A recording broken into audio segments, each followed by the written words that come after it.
Other houses chose dragons, krakens and lions for their sigils. We Tullys took the trout, that most terrifying of fish, especially when it leaps out of the water. I suppose you don't have many options when you live in the Riverlands. Could have been worse. We could have been minnows or wheat. After all, we make a lot of it.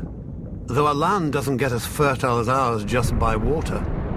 The old river kings, storm kings, and the kings of the rock spilled blood here for thousands of years, squabbling like children over a new toy, until the Ironborn came and spanked them with their axes.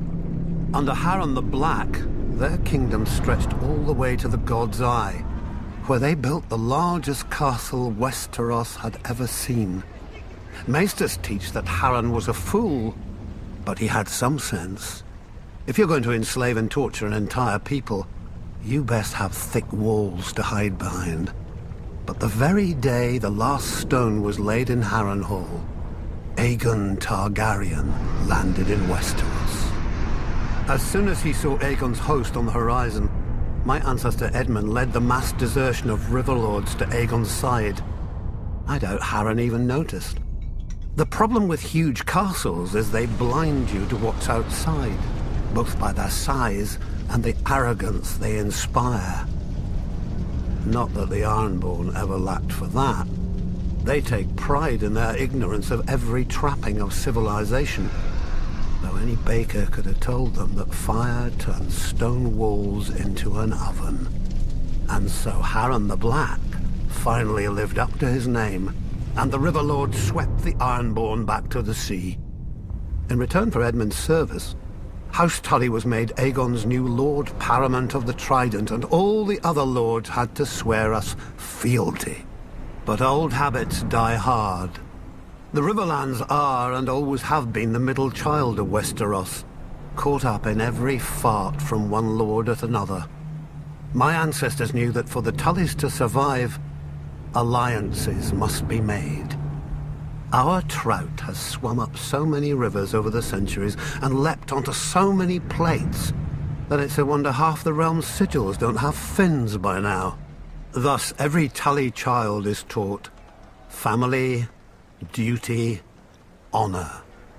The Tully words, and pains in the Tully arse. When I returned from the War of the Ninepenny Kings, people called me Sir Brynden.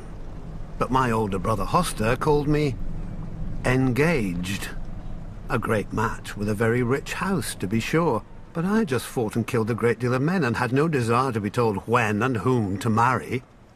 I broke ties with him, earning the name Blackfish along with my personal sigil, a much more intimidating black trout.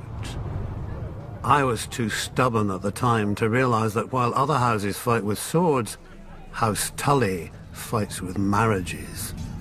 Then my niece Catelyn's betrothal to Brandon Stark drew us into the war against the Mad King, while my other niece Lysa's betrothal to Jon Arryn cemented the rebellion. If I'd have obeyed my older brother earlier, we'd have had the largest navy in Westeros with us then as well, and our victory would have been swift. Of course, I never mentioned this fact to my brother. He'd have taken it as an apology. My brother is dead now, and my nephew Edmure rules in Riverrun, God's help us. A trout that can't tell the worm from the hook. But he is a Tully, and he is unmarried, and there is a war. We all know how this story ends. Maybe she'll be beautiful. Maybe she'll be rich. As long as she brings swords and men to House Tully, she could look like the fish we hang all over Riverrun. He'll honor his duty to family and swallow it. One blackfish per family can be overlooked. Two, and we'd have to change all those pretty banners.